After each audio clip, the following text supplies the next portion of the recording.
bem-vindo ao programa Palavra em Debate. Estamos aqui de novo, nesta quarta-feira, abençoada, recebendo aí a sua audiência e falando de um tema tão importante que é segredo no casamento. Essa é a segunda parte do programa. Nós começamos na semana passada discutindo sobre o tema e estamos aguardando os e-mails de vocês no e-mail que está em tela, palavraemdebate@gmail.com. Assim como eu chamei na semana passada os e-mails, nós já recebemos alguns dos e-mails e ainda aguardamos os e-mails de vocês, tá bom? Ana, o que temos de e-mails, Ana? Já temos alguns aí, né? A gente teve que selecionar.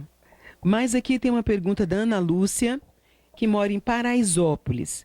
Casais devem ser francos e transparentes para aumentar a cumplicidade entre eles? Apóstola Rose. Ana, eu acredito que sim, que a franqueza vai fortalecer a cumplicidade do casamento. Eu particularmente posso falar do meu casamento mesmo, que tem um relacionamento muito transparente com meu esposo.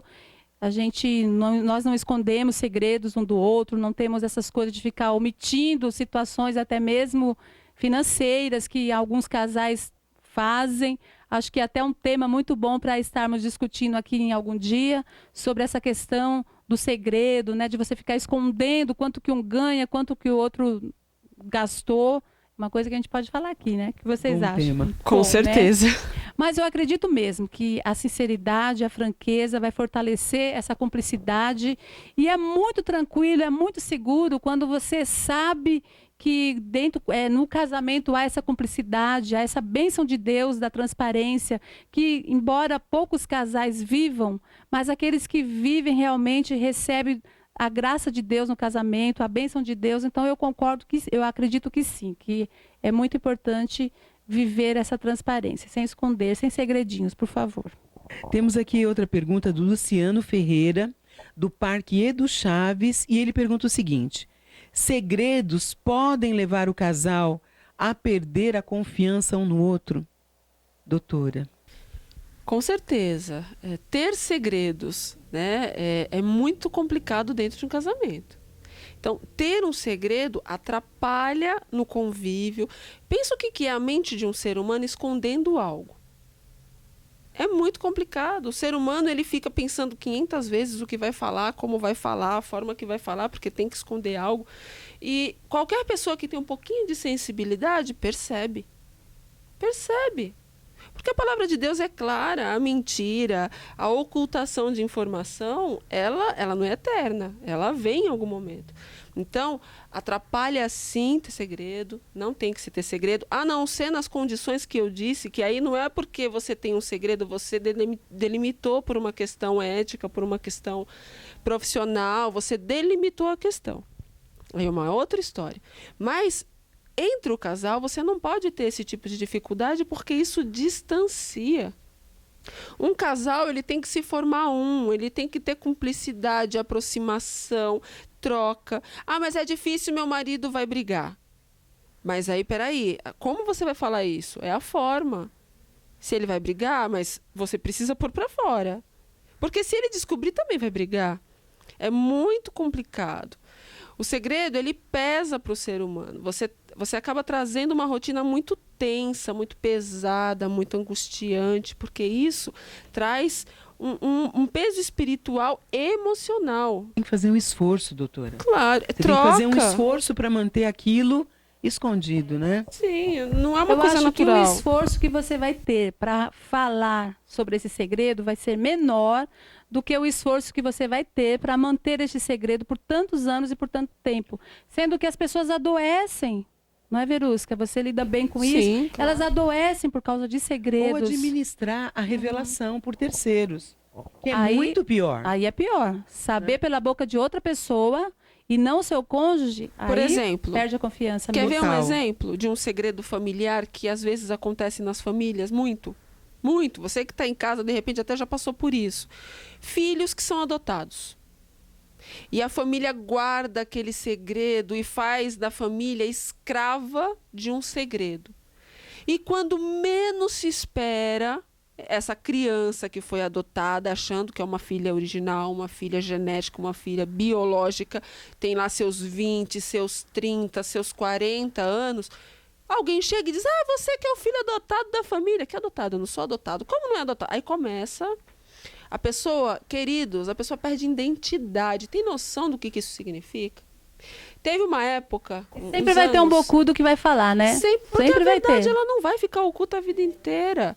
Nunca. Você que tem uma situação como essa, comece a pensar como quebrar isso. Se tem uma situação de filho adotivo, alguma situação que não foi contada, está na hora de começar a pensar uma forma de revelar. Filhos extraconjugais, né? De outros casamentos. Alguém em algum momento vai descobrir. Tem pessoas que elas vão para o casamento e elas vão com filhos e o outro cônjuge não sabe disso. Uma hora esses filhos vão aparecer, gente. Em algum momento da vida eles vão aparecer. Tem pessoas que acham que vão ocultar coisas a vida inteira. Não vão. Contem a verdade. Não guardem. É muito ruim. Teve um tempo atrás, alguns anos atrás, que eu atendi uma situação que um senhor de 47 anos veio descobrir que era filho adotado, gente, com 47 anos de idade. Ele entrou numa crise depressiva tão aguda, inacreditável, porque é como se ele tivesse se dado conta que a vida em 47 anos foi uma mentira. Porque ele criou uma história de pais biológicos, ele criou história de irmãos, ele criou toda uma história que poderia ter sido trabalhada diferente. Qual é o problema quando você é escolhido para ser filho do coração? Não existe problema. Mas as pessoas, elas muitas vezes multiplicam o problema. E por aí vai, tem N segredos. É contrário, né? É contrário ao que a gente acredita, é contrário ao que é correto. Precisa sim olhar no olho, falar a verdade. Não é bom guardar esse tipo de peso, porque eu imagino que você que está em casa não queira virar escravo do segredo. E segredo parece uma carga explosiva, porque na hora que detona, ela tem poder de destruição. E isso eu acho que a gente deve estar levando em consideração, você que está nos ouvindo nessa tarde, pensar o quanto isso pode ser nocivo. Porque às vezes, não, eu vou fazer isso daqui para proteger, para não criar um problema, mas quando isso vem à tona, é uma carga explosiva, detonadora de relacionamentos, as dúvidas, a distorção, a história muda. Então, aí para você, depois de tantos anos, vai ficando pior. Então, a verdade, como a apóstola disse no outro programa, a verdade sempre vai trazer um nível de libertação. Sempre. Pode ser dolorido, pode ser difícil de enfrentar, mas com certeza, né, como a doutora disse, o segredo pesa. Eu não diria que é só que ele pesa, ele esmaga a alma e a vida de uma pessoa. Deixa eu aproveitar e fazer, né, até uma observação muito breve. Porque você, de repente, está em casa falando, nossa, o segredo pesa, o segredo é uma arma, então eu vou sair contando o segredo de todo mundo por aí. Fofoca é diferente de segredo preservado, tá? A gente sempre tem que alertar sobre fofoca, porque, né? Falaram que a gente não pode. Cuidado. Não tem que sair contando tudo, né? Principalmente das coisas que acontecem dentro do casamento. Vai sair contando agora para todo mundo. Não, eu tô me sentindo oprimida, eu tenho que sair falando para a amiga, para o amigo, para todo mundo, para resolver um problema. Não é assim. Nós vamos chamar agora os comerciais. Daqui a pouquinho nós voltaremos. A Igreja Internacional Água da Vida, dirigida por seus apóstolos Eliseu e Rose, convidam você e sua família para participar dos cultos, todos os domingos às 18 horas. E se você é jovem, aproveite, venha conhecer o culto jovem. A Rede Jovem acontece todos os sábados às 19 horas. Endereço: Avenida Guapira, 146, bairro do Tucuruvi, bem próximo à estação de metrô e ao shopping Tucuruvi. Que Deus abençoe vocês. Estamos esperando sua visita.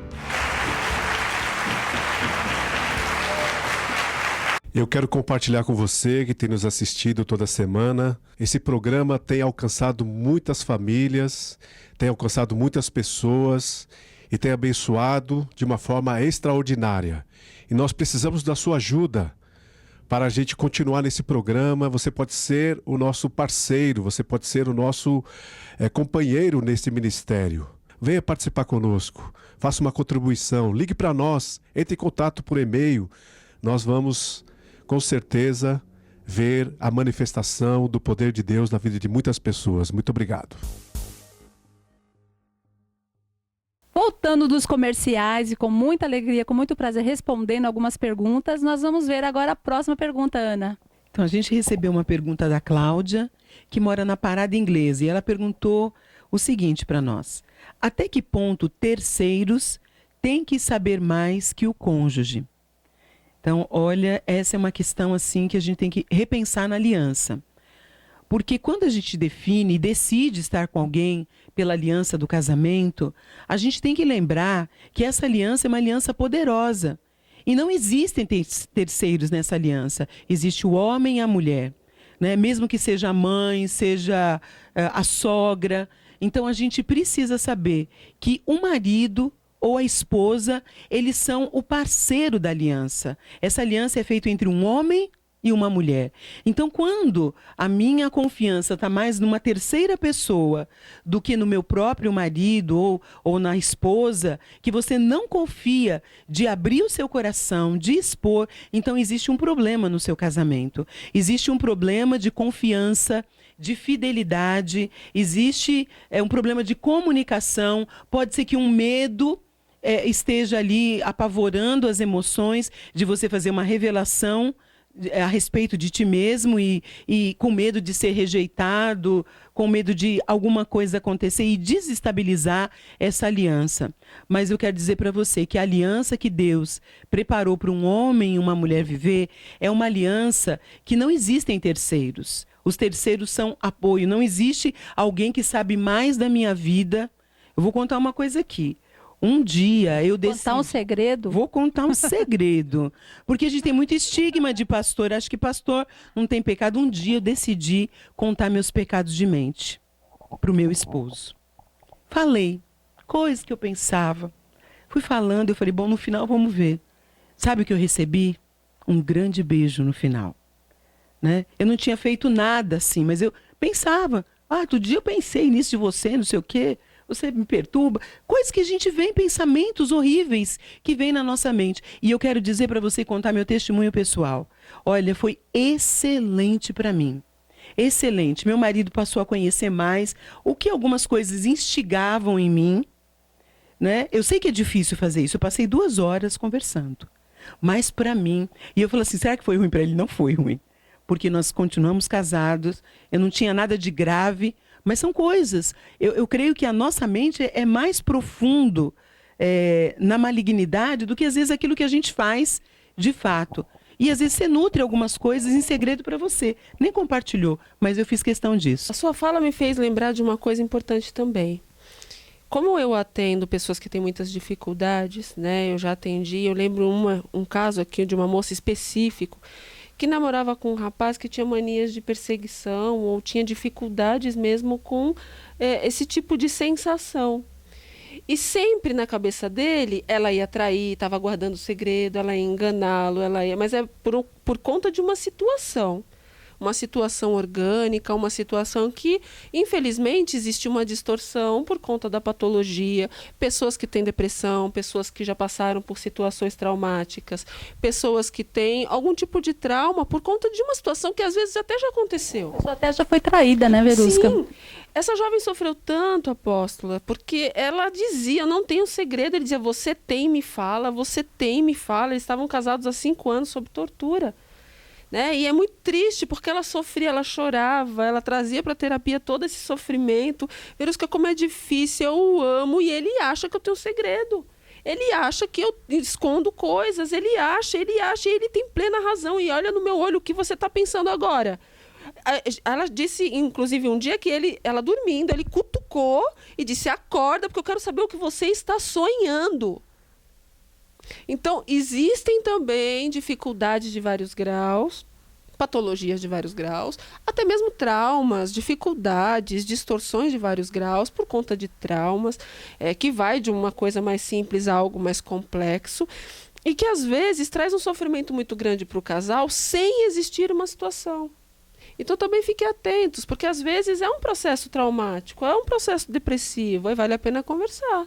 Porque é muito difícil lidar num casamento assim, quando alguém está sempre desconfiando, né? Uma das pessoas está desconfiando da outra e a outra não fez nada. E a pessoa diz não fiz nada, mas a palavra não é suficiente. Então também é uma dica para você que está em casa e estiver passando por uma situação como essa. A gente às vezes tem dificuldade de buscar ajuda, né?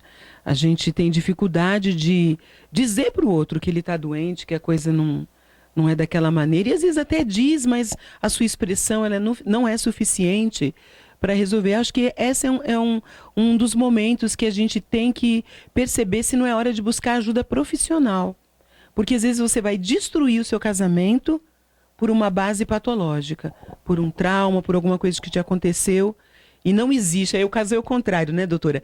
Não existe segredo, mas o outro é atormentado pela existência, a afirmação de que existe segredo. A pessoa fica elaborando, né? No seu pensamento, ela fica ali elaborando o que aconteceu no passado com a esposa ou com o esposo. O que será que aconteceu? O que será que ela estava escondendo? O que será? E deve viver uma tormenta eterna. Né? Sendo que a outra pessoa, dentro do que você falou, sendo que a outra pessoa já disse, não tenho nada, não tenho nenhum segredo para te contar, e a pessoa, ela mesma está se torturando, realmente precisa de muita ajuda espiritual, emocional, e que Deus traga, né, sobre essa vida e sobre as pessoas. Pode ser que você que esteja aí nos escutando esteja vivendo essa situação, desconfiado, acreditando de que seu esposo, sua esposa está guardando um segredo e você vive essa tormenta. Que nessa tarde, ao ouvir essa palavra, você busque ajuda na palavra de Deus, e se precisar de ajuda terapeuta, com médico, busque também, porque eu tenho certeza que Deus quer a felicidade do seu casamento. Deus quer que você e seu cônjuge sejam os melhores amigos, sem viver debaixo de um jugo de desconfiança. Amém. E para a gente concluir o programa de hoje, foi muito bom aí ter a sua companhia, ter a sua audiência. É muito bom esse momento de bate-papo para que as pessoas entendam, né, o que está acontecendo e como melhorar, que eu creio que é o mais importante. Nós encerramos o programa Palavra em Debate de hoje com uma mensagem especial, uma mensagem que vai direto para o seu coração. E que você fique com essa palavra abençoada, que você se sinta abençoado nesse momento, que Deus abençoe de uma forma muito especial cada um de vocês. Olá, queridos, eu vim trazer uma reflexão nesse dia para você. Depois de tudo que foi falado sobre segredos no relacionamento, o quanto esse mal devasta muitos casamentos. E baseado nisso, pensei em trazer mais alguns pontos importantes para que seu casamento seja adequado, para que seja ideal e para que você seja muito feliz. E pensando nisso, eu trouxe duas palavras, duas reflexões para que você possa pensar em casa, você que está assistindo esse programa Palavra em Debate, que são as seguintes. Você encontra em Efésios, capítulo 4, versículo 26. Irai-vos e não pequeis, não se ponha o sol sobre vossa ira. Na Nova Tradução Bíblica, já encontramos esse versículo da seguinte forma: se vocês ficarem com raiva, não deixe que isso faça com que pequem e que fiquem o dia inteiro com raiva. Efésios 4:32, que eu também quero ler para vocês, diz o seguinte: sejam bondosos e compassivos uns para com os outros, perdoando-se mutualmente, assim como Deus os perdoou em Cristo. Eu trouxe essas duas reflexões bíblicas para você, porque baseado em todo esse processo do segredo, a gente percebe que além da dificuldade de esconder fatos, existe também algumas dificuldades no casal para que o casamento seja adequado. E é sobre elas que eu quero refletir com vocês nessa tarde. A primeira delas, muitas vezes os casais se esquecem que Deus é o centro desse relacionamento. E quanto a isso, o casal precisa orar, precisa refletir sobre a palavra, precisa procurar crescer a cada dia, amadurecer o relacionamento com as bases que a Bíblia nos oferece para você que é cristão. Outro ponto importante que você também não pode se esquecer é exerça o perdão. Caso aconteça de você passar por uma situação, descobrir um segredo ou não, enfim, e muitas vezes essa raiva, essa ira toma conta do seu coração e você se esquece que você precisa aprender a perdoar. Se você não quiser adoecer, se você não quiser adoecer o seu relacionamento, você precisa aprender o significado do perdão. Perdoe. As pessoas são diferentes, são imperfeitas, nenhum ser humano é perfeito. E é justamente nessas imperfeições que vamos amadurecendo, aprendendo, entendendo como funciona a mente humana e como o relacionamento pode melhorar e crescer. Conhecer as imperfeições, situações que às vezes trazem mal-estar, faz com que vocês possam entender um pouco da dificuldade do outro e se ajudarem mutuamente. Não perdoar é adoecer cada dia. E dentro disso, um monte de doenças podem ser até desenvolvidas. Você sabia disso? Você sabia que se você não perdoa, você vai adoecer, inevitavelmente, de algum problema orgânico? Porque o nosso corpo ele não foi feito para guardar raiva por muito tempo. Outra dica que eu quero refletir com você nessa tarde: além de perdoar e de ter Deus no centro desse relacionamento, vocês precisam ser amigos, companheiros. Vocês precisam estar juntos, crescendo juntos. Nunca, em hipótese nenhuma, o melhor amigo de um de vocês, seja um homem ou uma mulher, pode estar fora do casamento. O melhor amigo de vocês precisa estar dentro do casamento. Se você é mulher, o seu melhor amigo tem que ser seu esposo. Se você é homem, sua melhor amiga tem que ser sua esposa. Porque é assim que a cumplicidade aumenta e que vocês cada dia mais e mais vão ser fiéis e companheiros um do outro. Outro ponto importante, também pensando em toda essa reflexão dessa tarde e que é importante para você adotar para a sua vida, é que vocês, quanto casal, planejem juntos. Eu sei, você de repente, Verusca, está dizendo isso porque não conhece meu marido, ou você não conhece minha esposa, ela nunca concorda comigo, ou ele nunca quer sentar comigo para conversar. Mas, queridos, se vocês quiserem crescer, se vocês quiserem se desenvolver, vocês precisam planejar a vida juntos, fazer planos, sentar e financeiramente também fazer cálculos. É muito importante que um casal esteja indo na mesma direção. Não adianta a mulher ir para um lado e o homem para outro lado. Quando se toma decisões em conjunto, a chance de acertar no planejamento é muito maior, porque ninguém é melhor do que vocês dois juntos. Outro ponto importante que você também não pode esquecer nesse dia é que quando você senta e conversa, você está exercitando um diálogo. E para um casamento ser feliz, ele precisa ter diálogo. E é no diálogo que se decidem muitas das coisas. É claro que existe um momento certo para você dialogar. Não adianta dizer, eu tento dialogar com meu marido, mas ele está de cabeça quente, chegou do trabalho cheio de problemas. Espere o momento certo para poder conversar. É nesse momento que você explica quais são seus sentimentos, seu esposo ou esposa explicam também os sentimentos deles e que tudo em algum momento começa a ser acertado. Mas para isso você precisa entender uma coisa: não culpe o seu parceiro ou parceira. Porque muitas vezes, quando se sentam para dialogar, estão muito mais preocupados em culpar um ao outro do que achar a solução do problema. Quando sentarem para conversar, exponham sim os pontos de vista de vocês, as dificuldades de vocês, mas proponham soluções para que vocês possam ser felizes. E para terminar essa reflexão de hoje, eu quero que você pense o seguinte: se vocês dois, que se tornam um, são um casal, unidos, companheiros, parceiros, vocês vão perpetuar essa união através dos seus filhos, dos seus netos, bisnetos, porque quando temos amor, perdão, união, Deus no centro dessa relação e tudo isso que nós falamos no programa hoje e que eu estou falando nessa reflexão nesse momento, se vocês querem perpetuar união e felicidade, sejam unidos, que Deus vai ungir com certeza a sua família inteira, gerações por gerações. Que Deus abençoe vocês. E o programa Palavra em Debate termina aqui. Até semana que vem. Que Deus abençoe.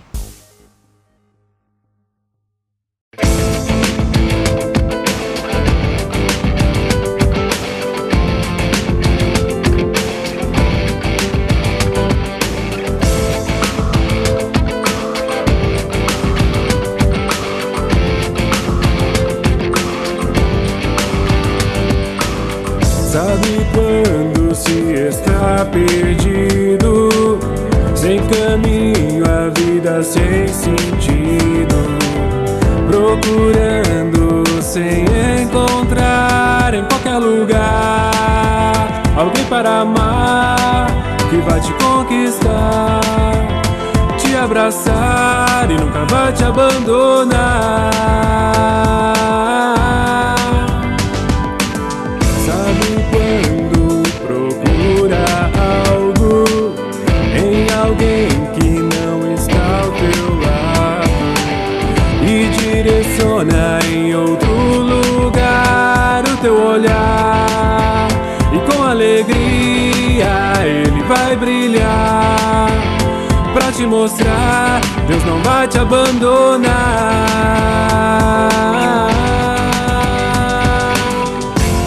E agora eu só quero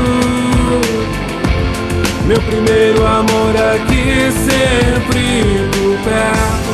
Minhas noites tão vazias já não existem, pois estou em sua companhia sobrenatural. O amor de Deus é incondicional e o tempo vem provar.